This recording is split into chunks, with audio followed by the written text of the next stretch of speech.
For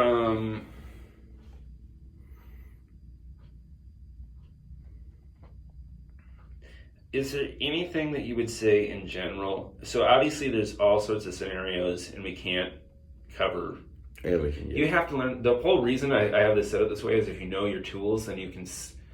It's kind of like if you play chess without knowing how the characters move versus if you know how you move, you can see the options on the board more. That's what I hope to have happen from this. So my question is, we've already talked.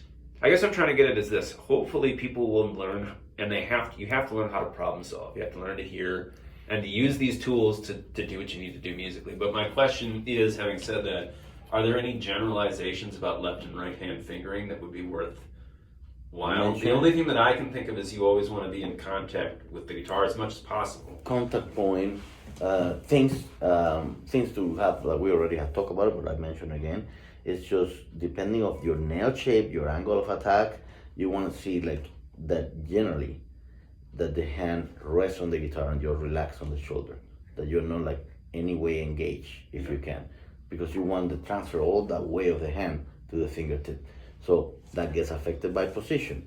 So if you have the guitar a little bit more straight, then you have more counterweight from the elbow, therefore you will not be playing more superficial on the right hand because you're going to be pulling away. So in general, I try to have aligned the shoulders so they are not in any way out. Sorry to interrupt, but this is more posture. What I'm more curious is like, how do you actually select fingerings for things, you know, if there's any generalization to be made about that, either the right hand or the left. That's very specific according to passage. Yeah. You know, it's like the functionality of the passage. What it is, like usually what you want to try to find out is depending on what, like, are you trying to achieve legato? Are you trying to achieve separation? What exactly you want to approach musically? Like if you want to do what kind of vibrato you're gonna use, what like that, all depending on the musical phrase. You know, so there are fingerings that obviously are more prone to come out better. Generally, we will have a tendency of overusing 1 and 2 because we feel more control with that than 2, 3, 4, for example. But the more you actually get to play 3, 4, the more you even up the playing field, so they are available when you need it. Yeah. They will still, second finger will still be stronger, but they will balance better. So if you're doing, let me give you an example. It's very variable depending on what you want to learn. And that's fine. If there are generalizations to be made, then that's what it is. So you know? Here, Rodrigo, 3 Spanish keys. That's the most common fingering for that.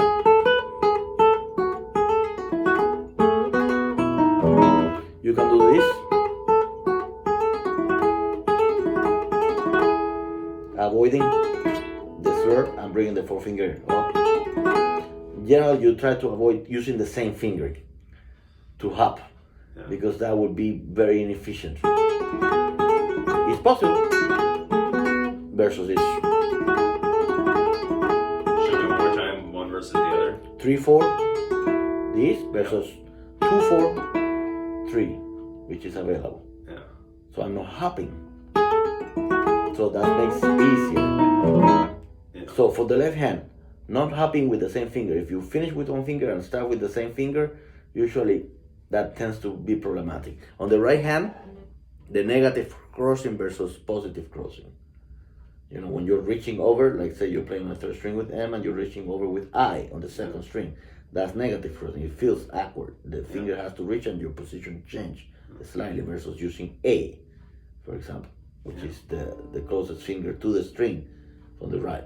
There are occasions, of course, that we have to do, but like in general, maintaining a flow in which you avoid as much as you can the awkward crossings.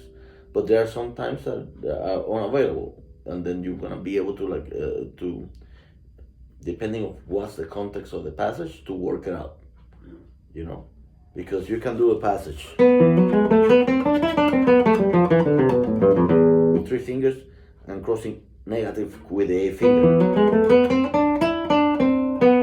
And I've had this experience too. Sometimes negative crossing feels good anyway, especially especially if you're like continuing a pattern, like a scale. Correct. It just So is a what lot it of is. times it has to be like, if you think of eliminating all negative crossing in your piece, a lot of times you're gonna find that it's gonna be not as smooth as you will think, because you need to try it out. At the end, it's a skill, and some things, if you are all logic, that doesn't mean that it's gonna be right. Yeah. It just means that that's one way to start, and then you move from there. And if it doesn't quite work, don't try to force it to work, but like see other alternatives. And if I would make one generalization from watching your students and talking to you and studying with you, like if you keep making the same mistake, 3 times in a row, something's not right. Correct. Some movement, some fingering, like. And then instead of trying to like binge it and try to like just practice until it comes out, you need to stop, think what's not working, identify what the issue is at hand, and then you'll find the answer. Usually it's 1 or 2 things in one passage that will make things improve. So avoid negative crossing, try to see net point contact so you're not flooding. Like see that you, in general, if you have too much of wrist elevation in there, then your fingers will be less prone to like be relaxed, because you are extending the extensors muscle. You're stretching the extensor muscle, so it's not balanced, But that depends on every position, because some people with a longer thumb do this to get more contact on the thumb, and then that raises the wrist. The idea is not to have the fingers completely extended. If you can, you want to maintain the curvature, the natural curvature of the finger. Extended when you're playing the scales, yes, because then you use it from the knuckle.